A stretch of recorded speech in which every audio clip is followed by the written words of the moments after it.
Hello viewers, മേരാ പ്രിയ ദർശകോ, എൻ്റെ പ്രിയ കാഴ്ചക്കാരെ, നൻപർകളെ, മേരെ സാത്തിയോ, ഇവിടെ giving you some was the parts of speech. It's very important in English, not only for speaking, it's also for writing anything you can. So you know parts of speech. What is parts of speech? Parts of speech are 18 numbers. 8 തരം parts of സ്പീച്ചുകളാണ് English ഭാഷയിൽ ഉപയോഗിക്കുന്നത്.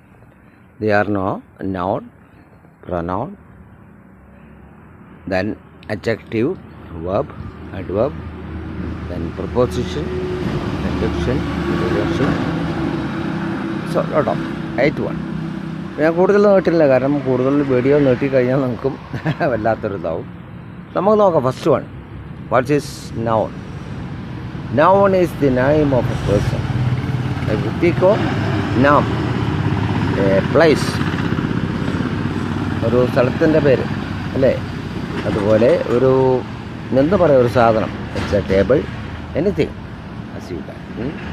ഇതിനേക്ക് നമ്മൾ noun എന്ന് പറയും. അത് നാമം എന്ന് പറയും മലയാളത്തിൽ, നാമം. ഓക്കെ.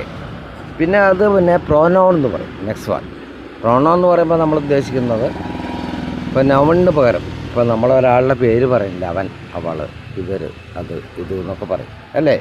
ഇതിനാണ് പ്രോനൗൺ എന്ന് പറയുന്നത്. അതായത് he, she, it, they, we എന്നൊക്കെ പറയും അല്ലേ. കാരണം അവൻ, അവൾ, ഞങ്ങൾ ആണ് നമ്മൾ പ്രോനൗൺ എന്ന് ഉദ്ദേശിക്കുന്നത് കേട്ടോ. അപ്പോൾ ഇതെല്ലാം പ്രോനൗണിൽ വരണം. നെക്സ്റ്റ് വന്നിട്ട് പിന്നെ എന്താണ് അഡ്ജക്റ്റീവ്. ഇപ്പോൾ നൗണിനെ പ്രോനൗണിനെ അതിനെ വിശേഷിപ്പിക്കാൻ വേണ്ടിയിട്ടാണ് നമ്മളെന്ത് ഉപയോഗിക്കുന്നത്, അഡ്ജക്റ്റീവ് ഉപയോഗിക്കുന്നത്. ഇപ്പോൾ പറയാം നമുക്ക്, Raju is A good singer.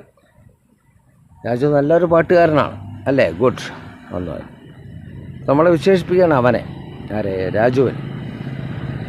അപ്പം അങ്ങനെ ഞാൻ കൂടുതൽ എക്സാമ്പിൾ നീട്ടുന്നില്ല, കാരണം വീഡിയോ ഇനി എനിക്ക് തരണം.